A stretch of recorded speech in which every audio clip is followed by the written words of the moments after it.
నమస్కారం. ప్రస్తుతం మనతో పాటు ప్రముఖ ఆధ్యాత్మికవేత్త, ప్రముఖ జ్యోతిష పండితులు ముల్లపూడి సత్యనారాయణ మూర్తి గారు ఉన్నారు. ఆయనతో మాట్లాడేద్దాం. నమస్కారం గురుగారు. నమస్కారం అమ్మా సృజన. గురుగారు, వైకుంఠ ఏకాదశి ఏ రోజున వస్తుంది? మరి వైకుంఠ ఏకాదశి రోజు చేయవలసిన పనులు ఏంటంటారు, తెలియజేస్తారా? ఈ డిసెంబర్ నెల 2023 సంవత్సరంలో 22వ తేదీ 23వ తేదీలో మనకి ఈ వైకుంఠ ఏకాదశి ఏ రోజు జరుపుకోవాలి అని చెప్పి చాలామంది కన్ఫ్యూజన్లో ఉన్నారు.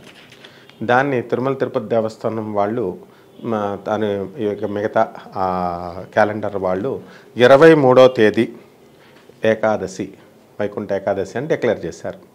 దానికి కారణం ఏంటంటే 22న ఉదయం 9:37 దశమి వెళ్ళిపోయి ఏకాదశి ఎంటర్ అవుతుంది.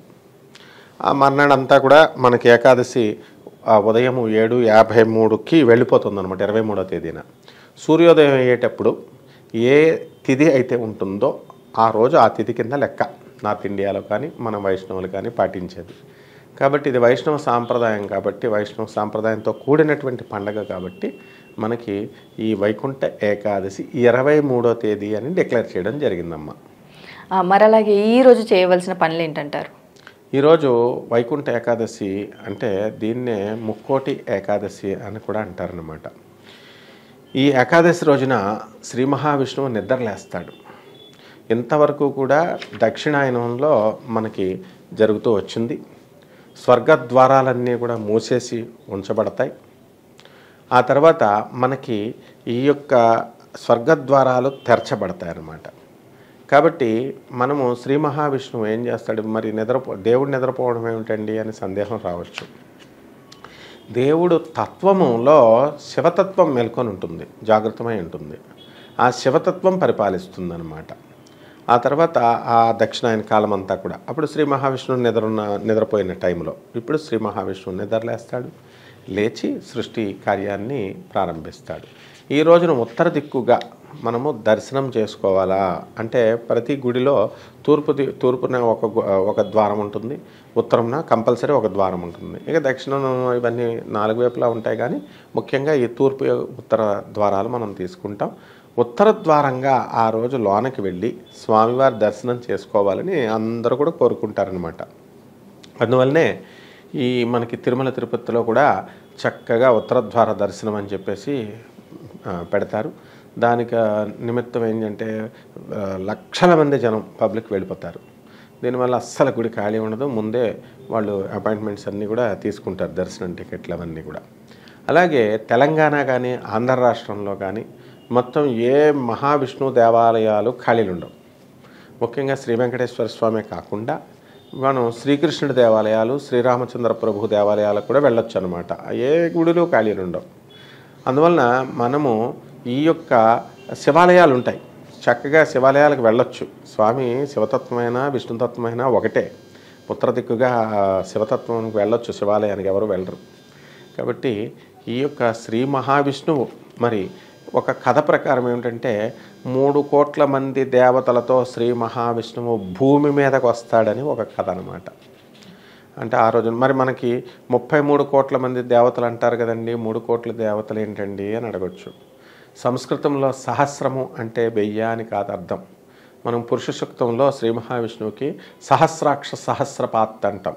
అంటే 1000 చేతులు, సహస్రపాత్ అంటే 1000 పాదాలు, సహస్రమైనటువంటి 1000 కాళ్ళు 1000 పాదాలు ఉన్నాయని అనుకుంటాం చేతులు. 1000 అంటే అనంతము, సహస్రం అంటే అనంతం. అంటే అస్సలు ఆయనకి ఎన్ని వేల కోట్ల చేతులు ఉన్నాయో ఎవరికీ తెలియదు. అది ఇమాజినేషన్కి మనకు అందదు. కాబట్టి మనము సహస్రం అని పేరు వాడతాం. అలాగే 33 కోట్ల దేవతలని పేరు వాడతారనమాట. సో దేవతా గణాన్నంతటినీ తీసుకొని శ్రీ మహావిష్ణువు ఆ రోజు భూమి మీదకి రావడం జరుగుతుంది.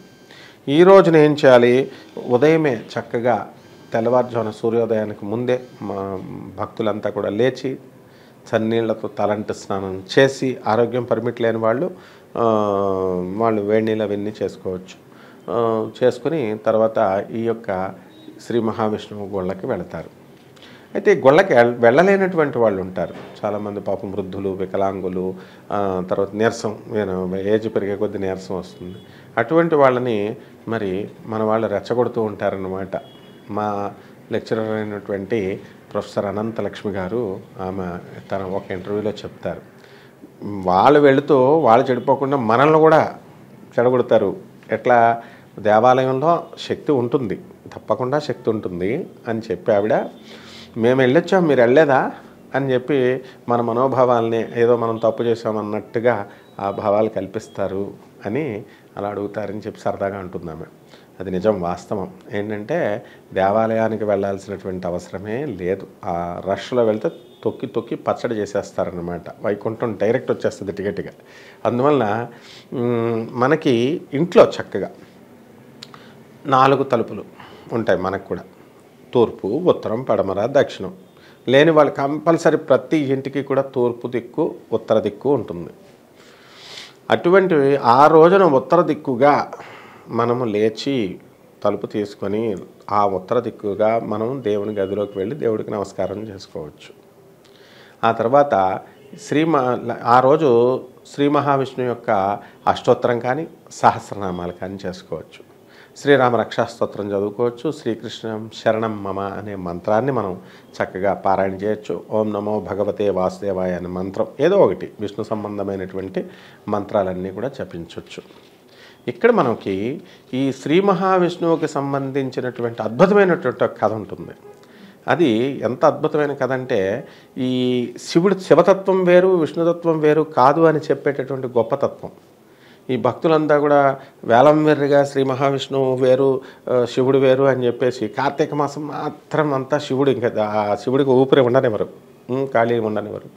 ఇక మార్గశీర్ష మాసం రాగానే విష్ణువు మీద పడిపోతారు, ఈయన్ని బిజీ చేసేస్తారు. కాబట్టి ఈ యొక్క శివతత్వం వేరు విష్ణుతత్వం వేరు కాదు అని చెప్పడానికి మనకి గోకర్ణంలో ఒక కథ జరుగుతుంది.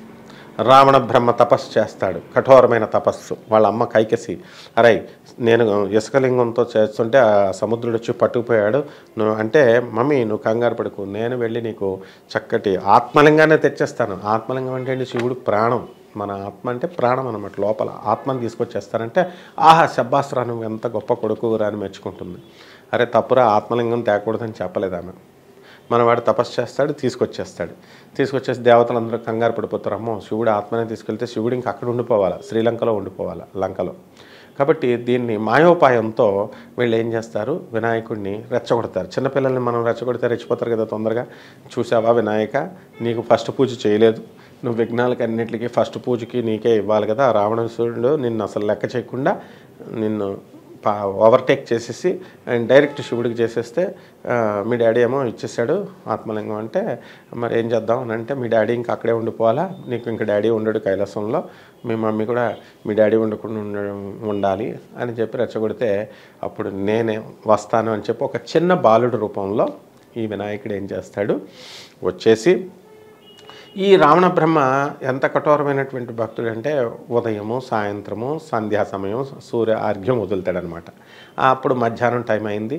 అక్కడే ఉన్నటువంటి వినాయకుడు ఒక ఆవులు కాసుకున్న కుర్రాళ్ళలాగా వచ్చి ఉంటే, రావణాసురుడు అబ్బాయి ఇలా రా అని చెప్పి, నేను వచ్చేదాకా నీకు కొన్ని చాక్లెట్లు ఇస్తాను, ఇది పట్టుకో అని చెప్పి ఈ యొక్క శివలింగాన్ని ఆత్మలింగాన్ని ఇస్తాడు. ఆయన కింద మాత్రం పెట్టొద్దంటే, అమ్మో చాలా బరువుగా ఉందని వినాయకుడు పట్టుకున్నట్టు యాక్టింగ్ చేసి ఏం చేస్తాడు, నేను 3 సార్లు పిలుస్తా, నువ్వు వెళ్ళు, కానీ తొందరగా వచ్చేయకపోతే నేను బరువు మొయ్యలని క్రింద పెట్టేస్తాను అంటాడు. తొందరగా పెట్టకరా నాయన అని వెళ్తాడు. ఆయన ఇంకా అర్ఘ్యం పూర్తి కాకముందే 3 సార్లు పిలిచేసి క్రింద పెట్టేస్తే రావణాసురుడికి కోపం వచ్చి ఎంత పని చేసావురా అని చెప్పి తల మీద ఒకటి కొడతాడు. కొట్టేసరికి అక్కడ ఇక్కడ సొట్ట పడుతుంది. ఆ వినాయకుడు కూడా గోకర్ణ క్షేత్రంలో ఉంటాడనమాట. ఆ గుడి ఈ జరిగినటువంటి సంఘటన గోకర్ణ క్షేత్రంలో జరిగింది. మహాపరమ పవిత్రమైనటువంటి శివాలయం అది. కాశీలో కూడా తీరని కోరికలు గోకర్ణంలో తీరతాయి. ఇక్కడ ఎందుకంటే శివుడు ఆత్మది, శివుడు ఆత్మ, ఆయన ఆత్మతో డైరెక్ట్ మనం మాట్లాడతామన్నమాట. అందువలన ఎవరైతే భక్తులు ఎన్ని శివాలయాలు తిరిగినా ఎన్ని విష్ణువాలయాలు తిరిగినా మా కోరికలు తీరడం లేదండి అనుకునే వాళ్ళు గోకర్ణం వెళ్ళి ఆ స్వామివారికి కనుక తమ కష్టాలను మొరపెట్టుకుంటే ఇమీడియట్ సొల్యూషన్ దొరుకుతుంది. ఇది నా అనుభవంలో నా శిష్యులు వెళ్ళి చేసుకున్నారు, వాళ్ళ కోరికలు తీరినాయి. ఓకే, ఆ వినాయకుడు అక్కడే ఉన్నాడనమాట. సరిగ్గా ఇదే కథ మనకి on par with this story Shri మహావిష్ణువు విషయంలో కూడా జరిగింది. ఈ వైకుంఠ ఏకాదశి రోజున ఏం జరుగుతుందంటే ఈ యొక్క విష్ణుమూర్తి నిద్ర నుంచి లేస్తాడు. ప్రళయం అంతా అయిపోయిన తర్వాత ఏం చేయాలి అని అనుకుంటున్నప్పుడు నీటి మీద తేలుతూ ఉన్నాడు శ్రీ మహావిష్ణువు. తేలుతూ ఆకాశాన్ని, నీరుని ఇవన్నీ ఎలా సృష్టించాలి అని పంచభూతాలను అబ్జర్వ్ చేస్తున్నాడు. ఈ లోపల అవన్నీ కూడా ఏర్పడిపోయినాయి, బ్రహ్మాండం ఏర్పడిపోయింది పంచభూతాలతో, ఆకాశము, అగ్ని ఇవన్నిటితో తయారైపోయిన తర్వాత ఆయన బొడ్డు నుంచి ఒక కమలం వస్తుంది, తామరపు. దాంట్లో బ్రహ్మదేవుడు వచ్చాడు.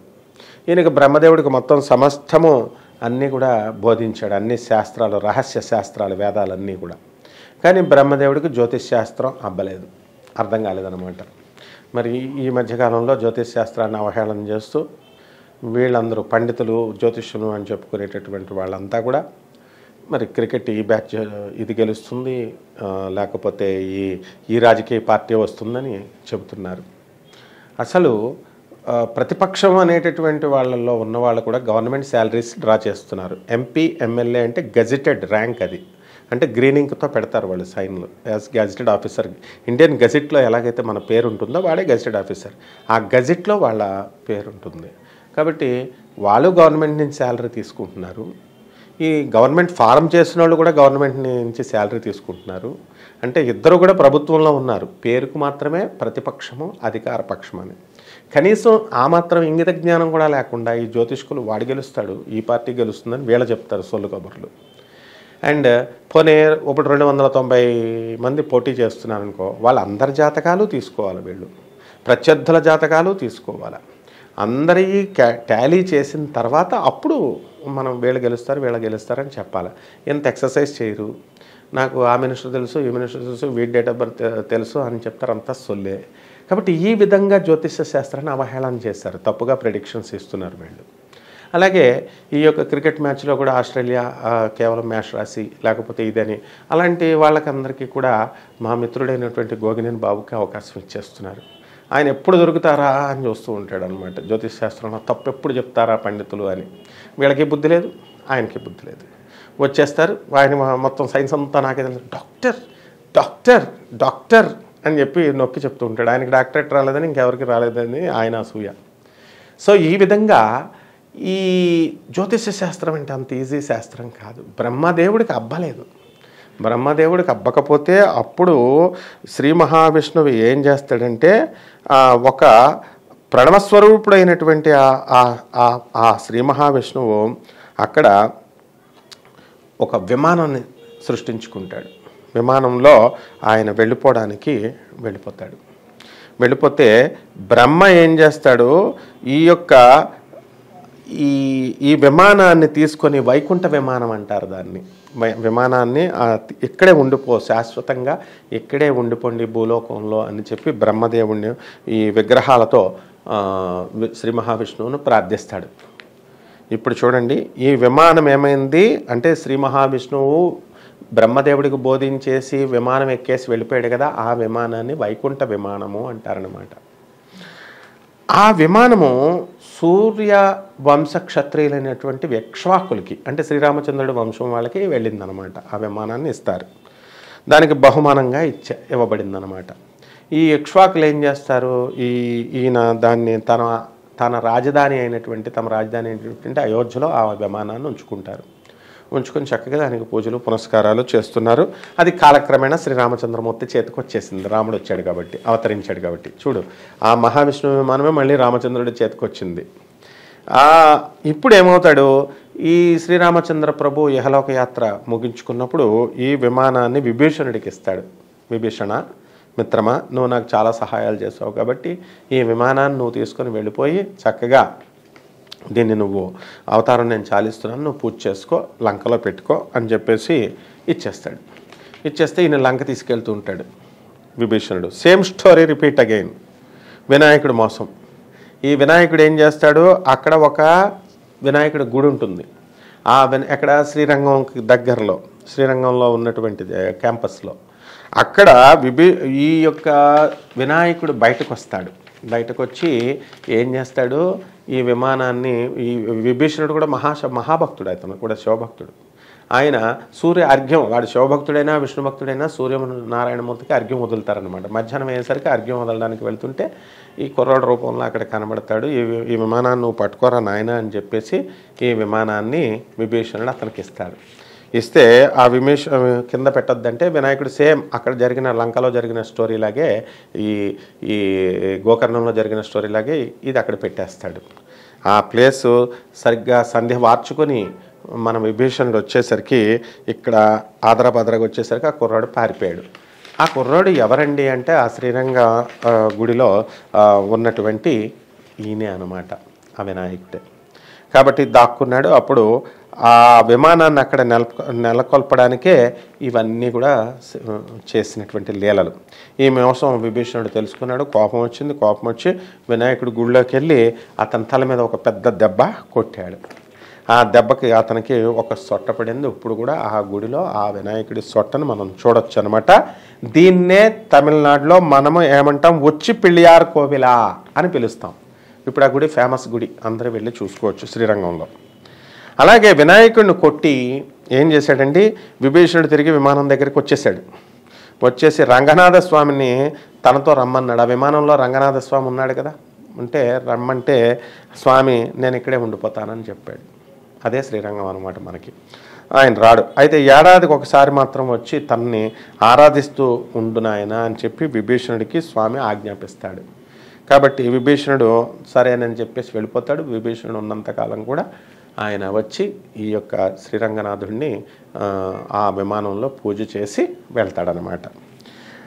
ఆ విభీషణుడు వాస్తవంగా చనిపోయాడని అనుకుంటాం. విభీషణుడు ఇంకా బ్రతికే ఉన్నాడు.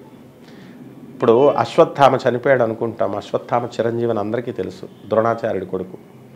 అలాగే విభీషణుడు కూడా ఒక చిరంజీవి అనమాట.